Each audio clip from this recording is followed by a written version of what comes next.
joining. And how long was it after you took that decision that you first came in contact with Freud? Oh, you know, that was at the end of my studies, and then it took quite a while until I met Freud. You see, I finished my studies in 1900, and I met Freud only very much later. I read, in 1900, I already read his dream interpretation and the Freud studies about hysteria. But that was merely literary, you know. And then in 1907, I became acquainted with him personally. Will you tell me how that happened? Did you go to Vienna? Oh, well, I'd written a book about the psychology of dementia precox, as one called schizophrenia then. And I sent him that book, and thus we became acquainted. I went to Vienna for a fortnight then, and then we had very long and penetrating conversations, and that settled it. And this long and penetrating conversation was followed by personal friendship? Oh yes, it soon developed into a personal friendship. And what sort of man was Freud? Well, he was a complicated nature, you know. I liked him very much, but I soon discovered that when he had thought something, then it was settled, while I was doubting all along the line. And it was impossible to discuss something really à fond. You know, he had no philosophical education, particularly, you see, I was studying Kant, and I was steeped in it, and that was far from Freud. So from the very beginning, there was a discrepancy. Did you in fact grow apart later, partly because of a difference in temperamental approach to experiment and proof and so on? Well, of course, there is always a temperamental difference. And his approach was naturally different from mine because his personality was different from mine. That led me into my later investigation of psychological types. There are definite attitudes. Some people are doing it in this way, and other people are doing it in another typical way.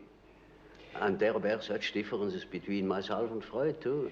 Do you consider that Freud's standard of proof and experimentation was less high than your own? Well, you see, that is an evaluation I'm not competent of. I am not my own history or my historiographer. With reference to certain results, I think my method has its merits. Tell me, did Freud himself ever analyze you?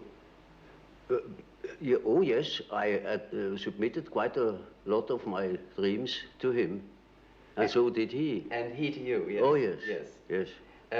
Do you remember now, at this distance of time, what were the significant features of Freud's dreams that you noted at the time? Well, that is rather indiscreet to ask. You know, there is such a thing as a professional secret. He's been dead these many years.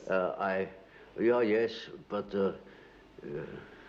these regards last longer than life.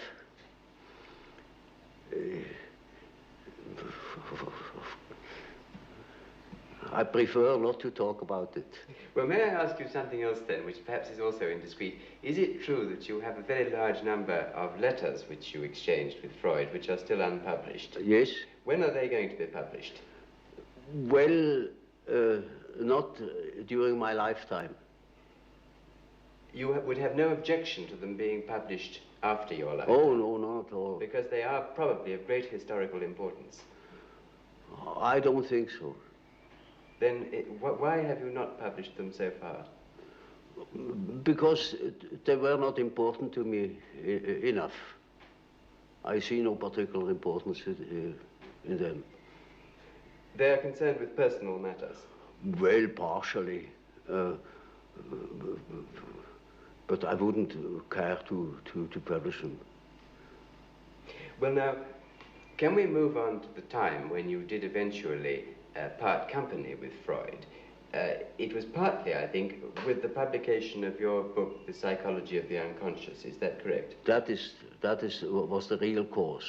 Well, now, before you... Oh, I mean the final course, because it had a long preparation. You know, from the beginning I had a reservatio mentalis. I couldn't agree with quite a number of his ideas. Which ones in particular? Well, chiefly his purely personal approach and his disregard of the historical conditions of man. You see, we depend largely upon our history. We are shaped through education, through the influence of the parents, which are by no means always personal. They were prejudiced or they were influenced by historical ideas or what I call dominance. And that is a most decisive factor in psychology. And we are not of today or of yesterday. We are of an immense age. Was it not partly your observation, your clinical observation of psychotic cases which led you to differ from Freud on this? It was partially my experience with schizophrenic patients that led me to the idea of certain general historical conditions. Is there any one case that you can now look back on and feel that perhaps it was the turning point of your thought? Oh, yes.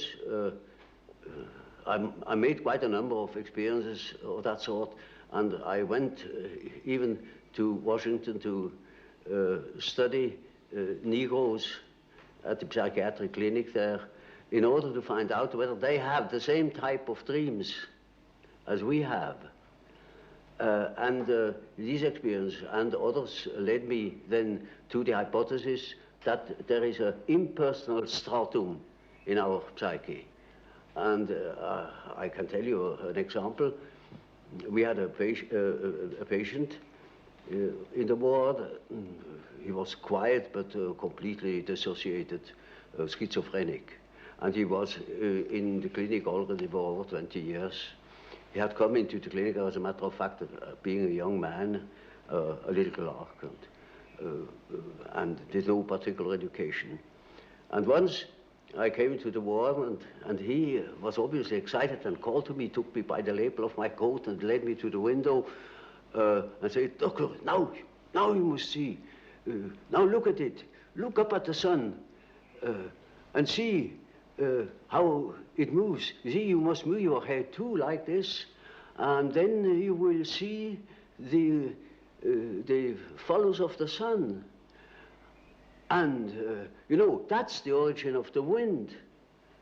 And you see how the sun moves as you move your head from one side to the other." Now, of course, I didn't understand it at all. I thought, there you are, he's just crazy. But that case remained in my mind.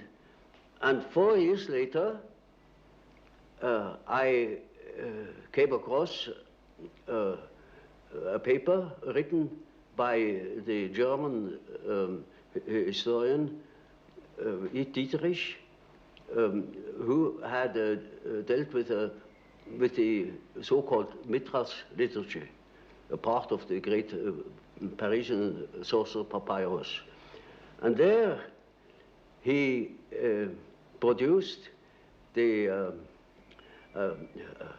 part of the so-called Mithras liturgy. Namely, it is said there, after the second prayer, thou wilt see how the disk of the sun unfolds.